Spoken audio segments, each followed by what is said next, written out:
Hello बच्चों, आज हम कक्षा 11वीं के भूगोल विषय के अंतर्गत पृथ्वी की उत्पत्ति और विकास अध्याय से ध्यान देंगे कि पृथ्वी की उत्पत्ति किस तरह से हुई।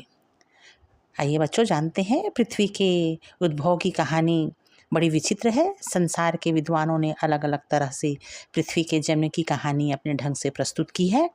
हमारे देश में भी पुराणों में पृथ्वी के जन्म की कहानी बड़े मार्मिक तरीके से प्रस्तुत किया गया है।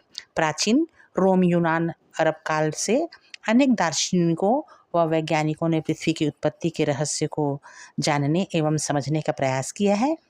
यह बात अलग है कि संसार के विद्वान अभी तक किसी एक निष्कर्ष तक नहीं पहुंच सके हैं। ऐसा मानना है कि पृथ्वी की उत्पत्ति के संदर्भ में सर्वप्रथम जर्मन वैज्ञानिक, नीतिशास्त्री एवं दार्शनिक इमानुएल कांट थे।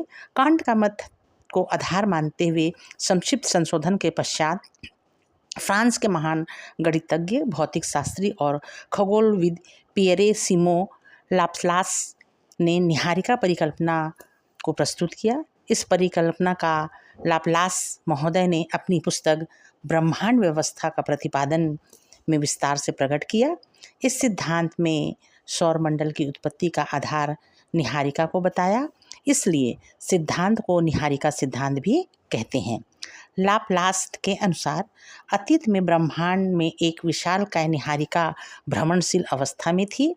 निरंतर घूमते हुए इस निहारिका में विकिरण से ऊपरी भाग ठंडा होने लगा तथा सिकुड़कर कम गतिशील होने लगा। केंद्रीय निहारिका एवं निहारिका के ऊपरी परत पर में गति का अंतर आने लगा और आयतन में भिन्नता के चलते कालांतर में मुख्य निहारिका के से एक छल्लानुमा निहारिका का ऊपरी भाग अलग हो गया। इस छल्ला अथवा सिकुड़कर अलग हुए गांठ को लाप्लास ने इससे उष्ण गैसीय पुंज या ग्रंथि कहा। इस प्रकार के 9 छल्ला निहारिका से निकले, जो बाद में आलोचना के आधार भी बने और 9 ग्रह का जन्म दिया। इसी क्रम में सन 1904 में चैम्बरलिन एवं मोल्टन ने ग्रहाणु सिद्धांत का प्रतिपादन किया। चैम्बरलिन एवं मोल्टन 2 अमेरिकी भूगोलवेत्ता थे। वे सिद्धांत का मूल उद्देश्य निहारिका परिकल्पना से हटकर सौरमंडल एवं पृथ्वी की उत्पत्ति के संबंधी नए विचारधारा रखना था। इनके अनुसार प्रारंभ में ब्रह्मांड में सूर्य के निकट एक और तारा गुजरा।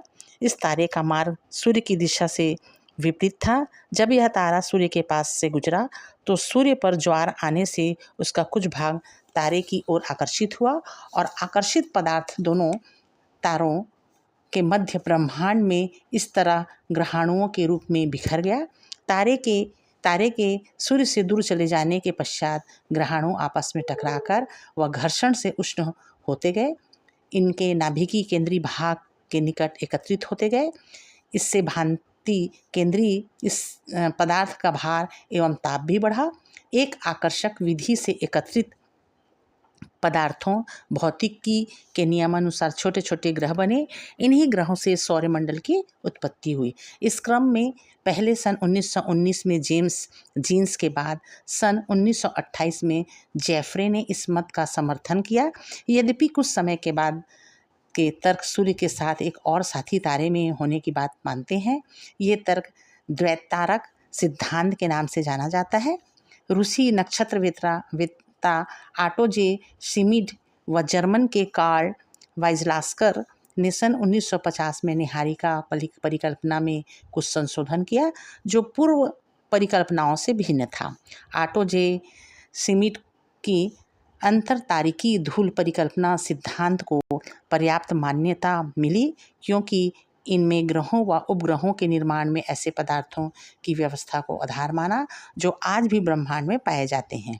शिमिड के विचार से सूर्य एक सौर निहारिका से घिरा हुआ था, जो मुख्यतः हाइड्रोजन, हीलियम और धूल के कणों से बनी थी। इन कणों के घर्षण व टकराने से एक चपटी तस्तरी की आकृति के बादल का निर्माण हुआ और अभिवृद्धि प्रक्रम द्वारा ही ग्रहों को समझने का मौका मिला।